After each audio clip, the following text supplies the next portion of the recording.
እንጂ አገር ሙታለች ዳስ ጣል ብለህ ለትውልድ አይነገር። ወስያዬ ለወጣቶች እሱ ነው። ዳሱን አፍርሱትና ደስ የሚለው ተስፋ ላይ ተቀጣጩ። እቺ ሀገር የተሻለች ትሆናለች። እቺ ሀገር ከስንክሳሯ ወጣ ወደ ከፍታዋ መውጣቱ አይጠራጠር።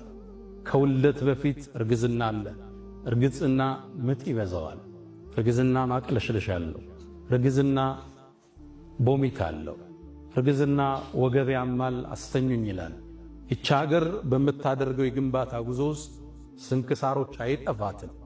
ሙእሚን ግን የነገውን ብርሃን አሁን ላይ ቆሞ የሚያማትር ማለት ትውልድን አገር ፈርሳለች ዳስህን ጣል ተብሎ አይገነባ።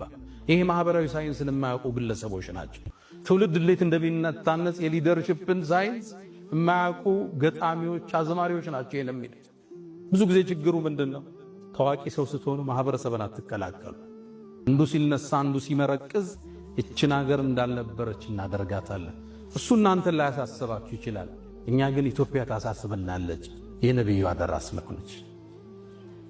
ሁለተኛ ለአዲሱ ትውልድ ምክሬ በትውልድ ግንባታ ውስጥ ተስፋ መልካምን ነገር እንዲያስብ ማድረግ የማህበረሰብን የማነጫ አንዱ ቅመም። የሰው ልጅ ስታኖረው ተስፋ ሰጠው ነው። አይዞ ይነጋል፣ ችግሩ ሲበዛበት ሊነጋ ሲል ይጨላልማል እያልክ ነው ተስፋ ለሰው ልጆች የምትመገበው። ለዛ ነው ነብዩ አለይሂ ሰላቱ ወሰላም ሐዲታቸው ላይ በሽሩ ወላ ቱነፊሩ፣ አበስሩ ሰውን አታስበርግጉ ይላል። ቁርአን ላይ አላህ ይሄን ያጸነዋል። አላ ኢነ ነስረላሂ ቀሪብ፣ አዋጅ የአላህ ድል ቅርብ ነው ይላል። አለይሰ ሱብሑ ብቀሪብ፣ ንጋቱ ቅርብ አይደለም እንደ ይላል አላህ። ከጭንቀት በኋላ መፍትሄ አላህ አይዟችሁ ይላል።